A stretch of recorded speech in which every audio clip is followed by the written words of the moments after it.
Assalamualaikum warahmatullahi wabarakatuh. Kembali kita jumpa di mata pelajaran sosiologi. Ya, Ibu harap kalian dalam keadaan sehat, tidak kurang satu apapun, dan tetap semangat dalam belajar daring ini. Walaupun kita tidak tatap muka, Ibu harap apa yang menjadi tujuan kita di dalam pembelajaran ini tetap tercapai. Baiklah, kemarin kita sudah mempelajari jenis-jenis kelompok sosial berdasarkan cara terbentuknya. Sekarang pada pertemuan ini kita akan berbicara tentang kelompok sosial juga, masih dalam kelompok sosial dalam masyarakat, ya, dan masih juga dalam materi berbagai bentuk dan jenis kelompok kepentingan di dalam masyarakat. Tetapi pada pertemuan ini kita akan membahas berbagai jenis kelompok sosial menurut para ahli. Ya. Yang pertama yang akan kita pelajari pada pertemuan ini yaitu tentang klasifikasi kelompok sosial menurut Emil Durkheim. Ya, itu ada dua, solidaritas mekanik dan solidaritas organik. Solidaritas mekanik merupakan ciri dari masyarakat yang masih sederhana dan belum mengenal pembagian kerja. Ya, di mana kelompok mekanik ini belum terdapat spesialisasi, ya, spesialisasi di dalam kelompok mereka. Tapi di kelompok organik, ya, di sini sudah mengenal pembagian kerja. Misalnya di rumah sakit kita lihat ada dokter spesialis penyakit dalam, ada spesialis kandungan. Berarti rumah sakit itu termasuk ke dalam kategori kelompok organik menurut Emil Durkheim. Ya. Kemudian kita masuk pada klasifikasi kelompok sosial menurut Ferdinand Tönnies. Ada Gemeinschaft atau Gesellschaft. Gemeinschaft itu dikenal juga dengan istilah paguyuban. Ya. Pengelompokan sosial menurut Ferdinand Tönnies ini berdasarkan erat atau longgarnya suatu ikatan anggota kelompok. Gemeinschaft adalah kelompok yang ikatannya sangat erat sekali. Ya, mereka itu membentuk kelompok karena adanya hubungan batin, di mana mereka tidak mengharapkan apa-apa pada kelompok mereka. Ya, mereka itu bersatu berkumpul di dalam kelompok itu secara alamiah dan kekal. Ya, kekal maksudnya sini, ya, mereka itu berkelompok dalam jangka waktu yang sangat lama. Ya, sedangkan Gesellschaft atau dikenal juga dengan istilah patembayan, ini adalah suatu kelompok sosial yang mana anggota kelompoknya tidak begitu erat hubungannya. Ya, mereka itu membentuk kelompok karena ada sesuatu yang diharapkan kepada kelompoknya tersebut. Dan biasanya apabila mereka sudah memperoleh apa yang diinginkan di dalam kelompok mereka tersebut, maka mereka akan bubar secara sendirinya. Ya, mereka mengharapkan pamrih terhadap kelompok tersebut. Kalau paguyuban tidak. Jadi itu menurut Ferdinand Tönnies. Kemudian kita masuk pada kelompok. Kita tunggu dulu, kita lihat dulu pembagian Gemeinschaft. Ya, Gemeinschaft ini ada 3. Gemeinschaft by blood, kemudian Gemeinschaft of place, kemudian Gemeinschaft of mind. Ya, Gemeinschaft by blood ini adalah kelompok sosial yang terbentuk karena adanya hubungan darah. Kalau Gemeinschaft of place yaitu adalah kelompok sosial yang terbentuk karena tempat tinggal mereka yang sama. Sedangkan Gemeinschaft of mind itu adalah kelompok sosial yang terbentuk karena adanya kesamaan pandangan hidup, ya, adanya persamaan ideologi.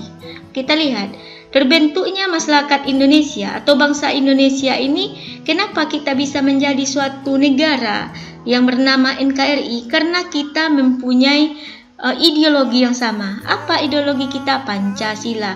Jadi bangsa Indonesia kalau dilihat dari bentuk kelompok erat atau longgarnya anggota kelompok, ikatan anggota kelompok, maka Indonesia termasuk kepada bentuk Gemeinschaft of Mind, ya. Kemudian kita masuk pada kelompok sosial menurut Charles Colli, yaitu kelompok primer, kemudian kelompok sekunder. Ya, kelompok primer ditandai dengan kerjasama dan tatap muka yang intim. Tatap mukanya sering berjumpa antara anggota kelompok. Kalau sekunder tidak, ya, mereka itu tidak, tatap mukanya tidak terlalu intens dan bersifat formal. Kemudian kita masuk kelompok sosial menurut William J. Sumer, in group, ya, yang pertama. Yang kedua, out group. Apabila kita berada di dalam kelompok itu, maka kelompok itu kita sebut in group kita. Tapi apabila kita berada di luar kelompok itu, maka itu disebut out group. Apa contohnya? Keluarga kita sendiri itu adalah in group kita. Mana out groupnya? Tetangga. Itu misalnya out group namanya. Apabila kita berada di luar dari kelompok itu, maka disebut dengan out group kita. Ya. Kita masuk kemudian kelompok sosial menurut Robert K. Merton, reference group, membership group.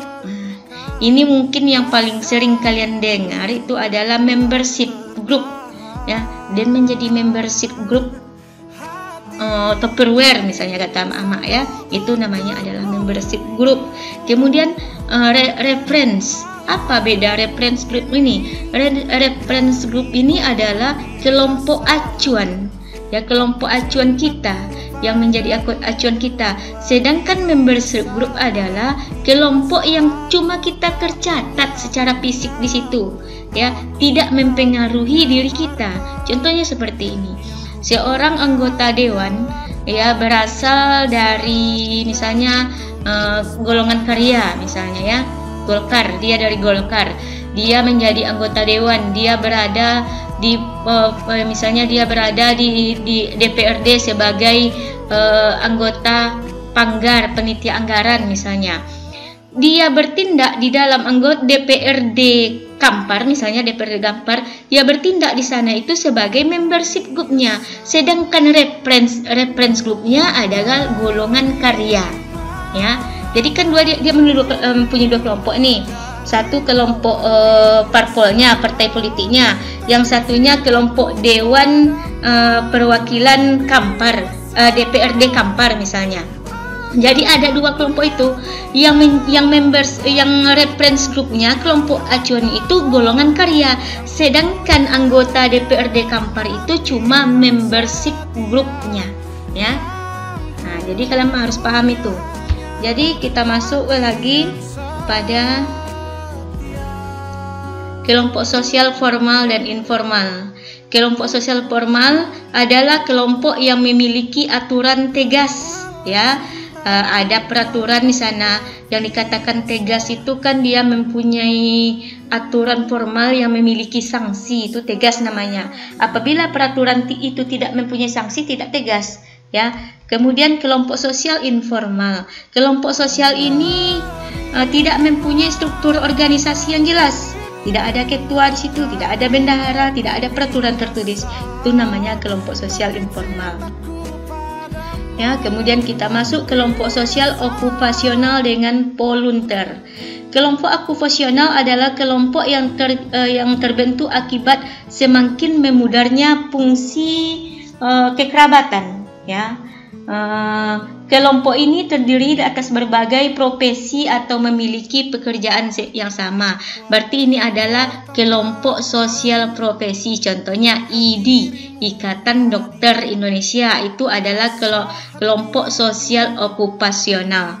Sedangkan kelompok sosial volunteer adalah kelompok sosial terdiri dari berbagai anggota yang memiliki, ya, dia itu memiliki berbagai kepentingan yang sama, ya memiliki berbagai kepentingan yang sama.